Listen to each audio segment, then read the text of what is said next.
नमस्कार दोस्तों, कैसे हैं आप सभी? चलिए तो मैं आज आपके लिए लेकर आई हूँ बहुत ही मज़ेदार सी कहानी जिसका शीर्षक है फ़िल्मों वाली सास। कहानी को आखिर तक ज़रूर सुनिएगा, बहुत इंटरेस्टिंग है। कहानी को शुरू करते हैं। वर्षा के लिए जतिन का रिश्ता आया। वर्षा के चचेरे भाई प्रकाश को जब जतिन के परिवार के बारे में पता चला तो उसने वर्षा से कहा, यहाँ मायके में तो तूने अपने मन की ही की, ना ही तुझे किसी ने कुछ कहा। तुझे तो पता है जतिन कैसा है, उसका परिवार कैसा है। वैसे सभी को रिश्ता पसंद है। यदि सब सही रहा तो शादी भी तय हो जाएगी। सोच ले सिस्टर। वर्षा से को गुस्सा आया और वो गुस्से से बोली, क्या भैया आप भी मुझे डरा क्यों रहे हो? जतिन के बारे में पापा ने बताया है, वो अच्छा लड़का है। मौसी भी उसकी बहुत तारीफ कर रही थी। तुम कुछ जानते नहीं फिर भी बोल रहे हो। हाँ, लड़का तो अच्छा है लेकिन लड़के की माँ। बस ऐसा कहते हुए प्रकाश चुप हो गया। अब वर्षा थोड़ी घबरा गई और बोली, क्या? बोलो ना भैया। उसकी माँ फिल्मों वाली सास की तरह है, खलनायक टाइप्स। ओहो, अभी रिश्ता हुआ नहीं और तूने तो आंटी को सास बना लिया। वाह सिस्टर वाह। वर्षा को परेशान करते हुए प्रकाश बोला। अब वर्षा से बर्दाश्त न हुआ, गुस्से से बोली, मैं जाकर पापा से बात करती हूँ। मुझे जतिन से नहीं मिलना। मुझे भाई खतरनाक सांस नहीं चाहिए। तेज कदम लेते हुए वर्षा आगे जाने लगी।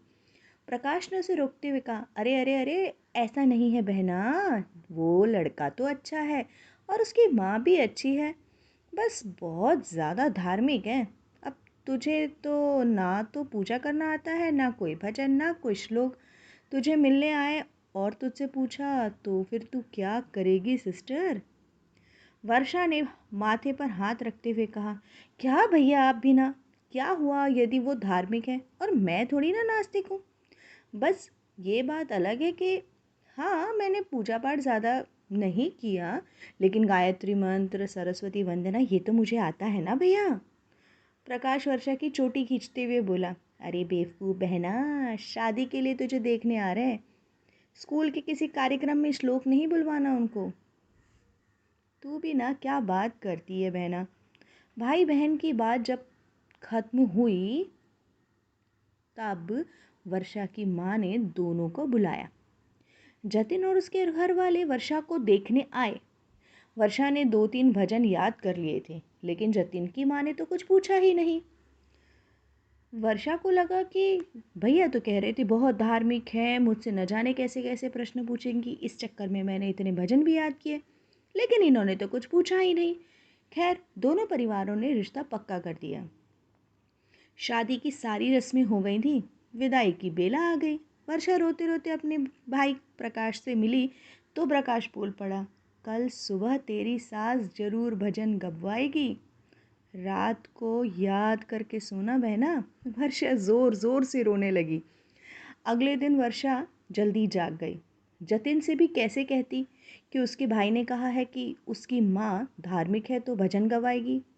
पर्स से कागज़ निकाला और भजन याद करने लगी। कुछ देर बाद सास के बुलाने पर वो उनके पास पूजा घर में जा पहुंची।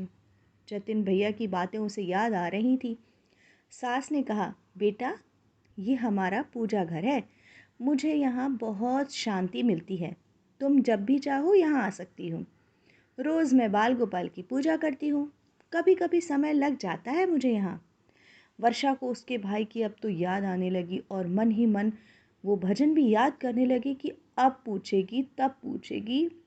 वर्षा बोली, मम्मी जी, मुझे ना कम भजन आते हैं, ज़्यादा नहीं आते, लेकिन मैं सीखने की कोशिश करूँगी और सीख भी जाऊँगी धीरे धीरे मम्मी जी। सासू माँ ने कहा, बेटा ये पूजा घर है, इसका मतलब ये नहीं कि मैं यदि यहाँ पूजा करती हूँ तो तुम बच्चों को भी यही कहूँ। अरे ये तो मेरी इच्छा होती है, मेरा मन बड़ा लगता है पूजा करने में। अब तुम्हारे तो ऑफिस, घर के काम और नई नई शादी है।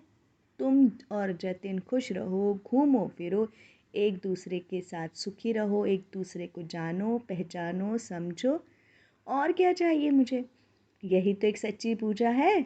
घर का हर सदस्य जब एक दूसरे को खुश रखे, एक दूसरे की इज्जत करे, एक दूसरे को समझदारी से समझे, बस यही भगवान की पूजा है बेटी।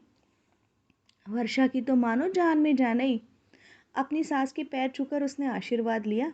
कमरे में जाकर उसने अपने भैया को सबसे पहले फ़ोन लगाया और बोली, भैया मेरी सास ना फिल्मों वाली सास जैसी नहीं है। दोनों भाई बहन ज़ोर ज़ोर से हंसने लगे। और हमारी भजन याद करने वाली ये लड़की सारे भजन वापस भूल गई। दोस्तों, क्या आपके साथ कभी ऐसा हुआ है कि डर के मारे आपने कोई काम याद किया हो लेकिन ऐसा कुछ हो ही ना? खैर, कैसी लगी आपको कहानी ज़रूर बताइएगा। चलिए मिलती हूँ एक नई कहानी के साथ। खुश रहिए, एंजॉय कीजिए, बाय बाय।